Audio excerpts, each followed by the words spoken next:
Hi hello Kottiyoor പോകാൻ ആഗ്രഹമുള്ളവർക്ക് വേണ്ടിയിട്ടാണ് ഞാനൊരു കാര്യം പറയാൻ പോകുന്നത്.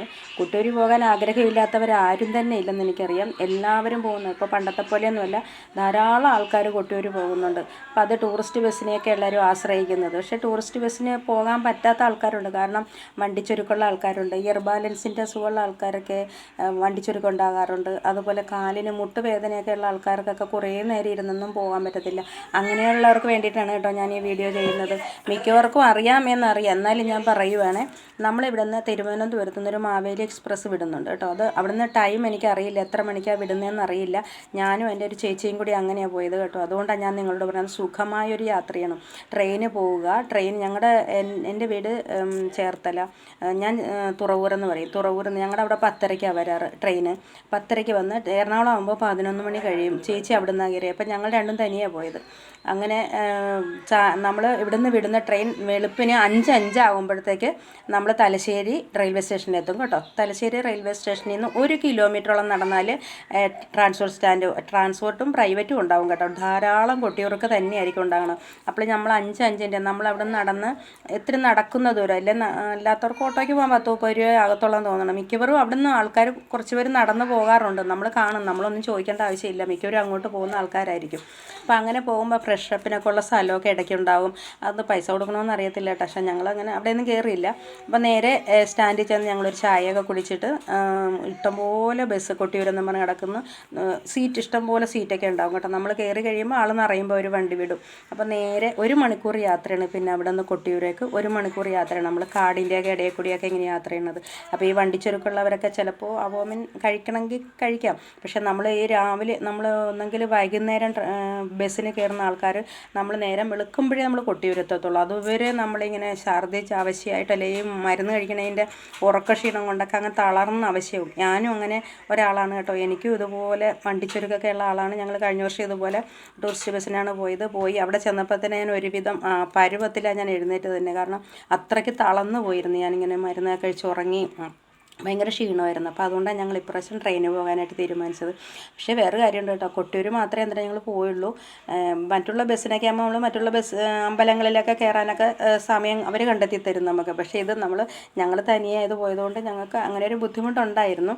വേറെയുള്ള സ്ഥലത്ത് പോകാൻ പറ്റിയില്ല. പക്ഷേ ഞങ്ങൾ അപ്പോൾ റെയിൽവേ സ്റ്റേഷനിൽ ചെന്ന് ട്രാൻസ്പോർട്ട് സ്റ്റാൻഡിൽ നിന്ന് നേരെ കൊട്ടിയൂരേക്ക് പോയി 1 മണിക്കൂർ. പക്ഷേ ഇടയ്ക്ക് ബ്ലോക്ക് ഉള്ളതുകൊണ്ട് ഇച്ചിരി വൈകി കേട്ടോ. അവിടെ ചെന്ന് ഞങ്ങൾ വാവലിപ്പുഴയിലൊക്കെ കുളിച്ചു. പക്ഷേ പുഴയിലൊന്നും വെള്ളം അങ്ങനെ ധാരാളമൊന്നുമില്ല. കഴിഞ്ഞ വർഷമൊക്കെ ശരിക്കും അങ്ങ് കുത്തി ഒഴുകുന്നുണ്ടായിരുന്നു. ഇപ്രാവശ്യം ഒരു ചിറ പോലെ ഇങ്ങനെ കെട്ടിയിട്ടുണ്ട് ചാക്കിലൊക്കെ. അവിടെയൊക്കെ കൂടി ആൾക്കാർ അങ്ങോട്ടും ഇങ്ങോട്ടൊക്കെ നടക്കുവാണ്.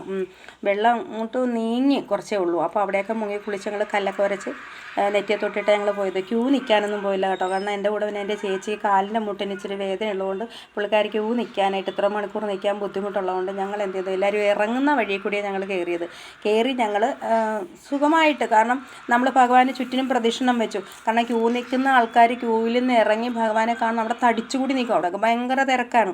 നമ്മളതൊന്നും മൈൻഡാതെ നമ്മളതിൻ്റെ സൈഡിൽ കൂടി തന്നെ പ്രദക്ഷിണം വെച്ചിട്ട് ആൽത്തറയിടല്ലോ, ആൽത്തറയുടെ അവിടെ നിന്ന് ഭഗവാനെ നല്ലപോലെ നമുക്ക് കാണാം. കാരണം ഇടിച്ച് കയറി അവിടെ ചെല്ലേണ്ട കാര്യമില്ല. ഭഗവാൻ അവിടെ നിന്ന് നമുക്ക് ഭഗവാനെ ശരിക്കാണെങ്കിലും ഒരു മൂലബിംബം മാത്രമേ അവിടെ ഇരിക്കാറുള്ളൂ.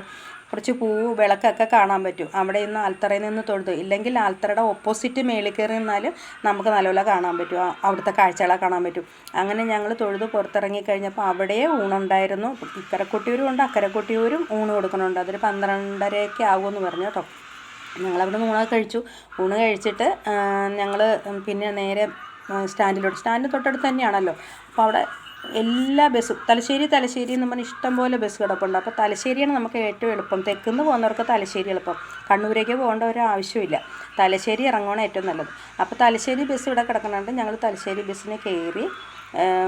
അപ്പോൾ അവർ പറഞ്ഞു, ഞങ്ങൾ അവിടെ ചെന്നൊക്കെ പരിചയപ്പെടുമല്ലോ. അപ്പോൾ അവർ പറഞ്ഞു 1 മണിക്കൂർ കൊണ്ട് മുത്തപ്പൻ്റെ അമ്പലത്തിൽ നിങ്ങൾക്ക് പോകാമെന്ന് പറഞ്ഞു. പക്ഷേ ഞങ്ങൾ തനിയെ ആയതുകൊണ്ട് ഞങ്ങൾ അങ്ങനെയൊന്നും പോയില്ല. ഇനി അടുത്ത വർഷം പോകുമ്പോൾ ഞങ്ങൾക്ക് അങ്ങനെ ആഗ്രഹമുണ്ട്. ഞങ്ങൾ സമയം കണ്ടെത്തി ഞങ്ങൾ പോകും. ഇതാ നമുക്ക് യാത്ര പോകാനും നമ്മുടെ പൈസയൊക്കെ ലാഭം ഉണ്ടാവും. നമുക്ക് ശരിക്കും ലാഭമൊക്കെ ഉണ്ടാവും. അപ്പം ഞങ്ങൾ അവിടെ നിന്ന് ഊണൊക്കെ കഴിച്ച് ഞങ്ങൾ ബസ്സിൽ കയറി നേരെ തലശ്ശേരി വന്നപ്പം 4 മണിയായി. ഞങ്ങളുടെ ട്രെയിൻ ഞങ്ങൾ 8:30ക്കാണ് കേട്ടോ ബുക്ക് ചെയ്തിരുന്നത്. കാരണം എന്താണെന്ന്, ചിലപ്പോൾ ക്യൂ ഒക്കെ നിൽക്കേണ്ട അവസ്ഥ വന്നാൽ, അല്ലെങ്കിൽ തൊഴാൻ പറ്റാതെ വന്നാൽ കുറേ താമസിച്ചാലോ എന്നോർത്ത് 8:30ക്കാണ് ഞങ്ങൾ ചെയ്തത്. പക്ഷേ ഞങ്ങൾ 4 മണി കഴിഞ്ഞപ്പോൾ ഞങ്ങൾ തിരിച്ച് ഇവിടെ എത്തി തലശ്ശേരി. അപ്പോൾ അപ്പോൾ ഞങ്ങൾ എന്തേ സമയം വേറെ പോകാനായിട്ട് വഴിയില്ല, റെയിൽവേ സ്റ്റേഷൻ എത്ര നേരം ഇരിക്കും. അപ്പോൾ ഞങ്ങൾ അവിടെ ഞങ്ങളുടെ മക്കൾ പറഞ്ഞു വിട്ടിട്ടുണ്ടായിരുന്നു ഇങ്ങനെ തലശ്ശേരിയിൽ ഇങ്ങനെ ഒരു ബീച്ചുണ്ട്, അല്ലെ വേറെ ഇന്നടത്തോ അങ്ങനെ പോകാമെന്ന് പറഞ്ഞു. അപ്പോൾ ഞങ്ങൾ ഏതായാലും ബീച്ചിൽ പോകാമെന്ന് പറഞ്ഞാൽ ഞങ്ങൾ ബീച്ചിലൊക്കെ പോയി കുറേ നേരം ഇരുന്നു. 6-6:30 വരെയൊക്കെ ഞങ്ങൾ അവിടെ ഇരുന്നു. സന്ധ്യാകാറായപ്പോൾ ഞങ്ങൾ നടന്ന് റെയിൽവേ സ്റ്റേഷനിലോട്ട് പോയി. നമുക്ക് നടക്കാവുന്ന ദൂരമേ ഉള്ളൂ, റെയിൽവേ സ്റ്റേഷനിൽ നിന്നും അതേ ബീച്ചിലോട്ടും ഒക്കെ നടക്കാവുന്ന ദൂരമേ ഉള്ളൂ. പക്ഷേ ഞങ്ങൾക്ക് നടക്കാവുന്ന ദൂരമുള്ളൂ എന്ന് നമുക്കറിയില്ല. അതുകൊണ്ട് ഞങ്ങൾ ഓട്ടോക്കാരനോട് പറഞ്ഞ് കൊണ്ടാക്കാൻ പറഞ്ഞു ബീച്ചിലോട്ട്. അതായത് ബസ് സ്റ്റാൻഡിൽ നിന്ന് നമ്മൾ വരുന്ന ബസ് അവിടെ തലശ്ശേരി വന്ന ബസ് സ്റ്റാൻഡിൽ നിന്ന് പറയുമ്പോൾ 30 രൂപ വാങ്ങിച്ചുള്ളൂ കേട്ടോ. അപ്പോൾ അത്രയും ദൂരമേ ഉള്ളൂ നമുക്ക് പോകാനായിട്ട്. അപ്പോൾ അങ്ങനെ ഞങ്ങൾ അവിടെ പോയി തലശ്ശേരി ബീച്ചിലൊക്കെ നല്ല അടിപൊളി ബീച്ചാണ് കേട്ടോ. നമ്മളങ്ങനെ കുറേ നേരം അവിടെയൊക്കെ ഇരുന്നിട്ടാണ് ഞങ്ങൾ തിരിച്ച് ട്രെയിന് കയറി രാത്രി ഞങ്ങൾ വെളുക്കാറായപ്പോഴേ ഇവിടെ എത്തിയത്. പിന്നെ ഞാൻ പറയുന്നത് നമ്മളങ്ങനെ പോയാൽ നമുക്ക് പൈസ ഒത്തിരി ലാഭമുണ്ട് കേട്ടോ. ഞങ്ങൾക്ക് 1000 താഴെ ആയുള്ളായിരുന്നു, ഭക്ഷണമൊക്കെ ഉൾപ്പെടെ ഞങ്ങൾക്ക് 1000 താഴെയുള്ളൂ. ഒരു നേരം മാത്രമേ അമ്പലത്തിൽ നിന്ന് കഴിച്ചുള്ളൂ, ബാക്കി ചായയും വൈകിട്ടൊക്കെ ഞങ്ങൾ പുറത്തുനിന്ന് കഴിച്ചു കേട്ടോ. പക്ഷേ എന്നിട്ട് ഞങ്ങൾക്ക് 1000 താഴെ ആയുള്ളൂ. അപ്പം നമ്മൾ ഈ ബസ്സിൽ കയറുമ്പോൾ നമ്മൾ കൂട്ടുകാരൊക്കെ ആയിട്ട് അടിച്ചു പൊളിച്ച് പാട്ടൊക്കെ പാടി പോകാൻ പറ്റുന്നവർക്ക് വലിയ പ്രശ്നമില്ല. പക്ഷേ ഈ പ്രായമായ ആൾക്കാർക്കൊക്കെ, അതായത് ഇപ്പോൾ ടിക്കറ്റ് കിട്ടാനും പാടാണ്, സീനിയർ സിറ്റിസന് ഒഴിവുണ്ടാവും കേട്ടോ, അവർക്ക് കുറച്ച് ടിക്കറ്റൊക്കെ ഉണ്ടാവും. അപ്പോൾ ആ രീതിയിൽ നമുക്ക് പോകാം. ഞാനൊക്കെ അങ്ങനെ പോയതാണ്. പിന്നെ അങ്ങനെ പോയാൽ നമുക്ക് സുഖമായിട്ട് യാത്ര ചെയ്തിട്ട് ഈ വണ്ടിച്ചുരുക്കൊന്നും ഇല്ലാതെ വരാം. എനിക്കെല്ലാ വണ്ടിച്ചുരുക്കിൻ്റെ ആളാണ് കേട്ടോ. ഞാൻ ഇവിടെ നിന്നൊരു സ്വല്പം യാത്ര ചെയ്ത് അപ്പം ഛർദ്ദിക്കണ ഒരാളാണ്. എനിക്ക് ഒത്തിരി ആഗ്രഹമുണ്ട് ഇങ്ങനെ യാത്രയൊക്കെ പോകാനായിട്ട്. പക്ഷെ എപ്പോഴും നമ്മൾ ട്രെയിനിൽ പോകണ മാത്രം കുഴപ്പമൊന്നുമില്ല. അപ്പോൾ ഈ വീഡിയോ കണ്ടിട്ട് എല്ലാവരും മിക്കവർക്കും അറിയാം, എങ്കിലും ഞാൻ ഒന്നുകൂടി പറയണമെന്നേ ഉള്ളൂ. ഓരോരുത്തർക്ക് ചിലപ്പോൾ ചിലർക്ക് അറിയാൻ പറ്റത്തില്ലല്ലോ. ഇപ്പോൾ എന്നോട് കുറേ പേര് ചോദിച്ചു നിങ്ങൾ എങ്ങനെ പോയി, അയ്യോ അങ്ങനെ പോകാവോ, എവിടെ ഇറങ്ങണ്ടേ, തലശ്ശേരിയിലാണെന്ന് പറഞ്ഞു. അപ്പോൾ കണ്ണൂരേക്ക് പോകേണ്ട ആവശ്യമില്ല എന്ന് ഞാൻ പറഞ്ഞു. തെക്കുന്ന് പോകുന്ന ആൾക്കാരൊക്കെ തലശ്ശേരിയിൽ ഇറങ്ങിയാൽ മതി, തലശ്ശേരിയിൽ നിന്നുണ്ടാവും അങ്ങോട്ട് ബസ് ഇഷ്ടം പോലെ ഉണ്ടാവും. നമ്മൾ കാത്തു നിൽക്കേണ്ട ഒരു ആവശ്യവും നമുക്കില്ല. നമുക്കങ്ങനെ തന്നെ സുഖമായിട്ട് യാത്ര ചെയ്തിട്ട് നമുക്ക് തിരിച്ചു പോരാം. അങ്ങനെ പോകേണ്ട ആൾക്കാർക്ക്, അല്ലാതെ പോകുന്ന ആൾക്കാർക്ക് ബസ്സിന് പോകണം കേട്ടോ, നല്ല. കാരണം എല്ലാവരുമായിട്ടൊക്കെ യാത്ര ചെയ്യാനായിട്ട്. അപ്പം ഞാനിപ്പോൾ ഇത്രയും പറഞ്ഞതേ ഉള്ളൂ. ആൾക്കാരത് എടുക്കുമെങ്കിൽ അത് സന്തോഷത്തോടെ സ്വീകരിക്കുമെങ്കിൽ സ്വീകരിക്കുക. Okay, by.